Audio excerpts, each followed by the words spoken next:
ஒரு சின்ன ஆர்குமெண்ட் எவ்வளோ பெரிய ஸ்ட்ராங்கான ரிலேஷன்ஷிப்பை கூட உடச்சிடும் தெரியுங்களா? ரிலேஷன்ஷிப்பில் ஆர்குமெண்ட் வரதுலாம் ரொம்ப சர்வசாதாரணங்க.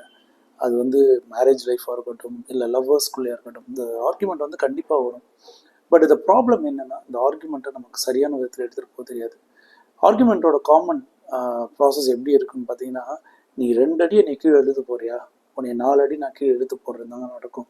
உதாரணமாக, நீங்கள் அவங்க அம்மா அப்பாவை பற்றி தப்பாக பேசும்போது கண்டிப்பாக அவங்களும் உங்கள் அம்மா அப்பாவை பற்றியும் உங்கள் ஃபேமிலியை பற்றி தப்பாக பேசுவாங்க. இதுதான் காமன்.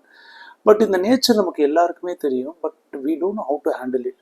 இங்கிலீஷில் ஒரு விஷயம் சொல்லுவாங்க, argument wins the situation but you lose the person. ஆர்குமெண்ட்டில் நீங்கள் ஜெயிக்கலாம், ஆனால் உங்கள் அழகான உறவை இழந்துட்டு நிற்பீங்க.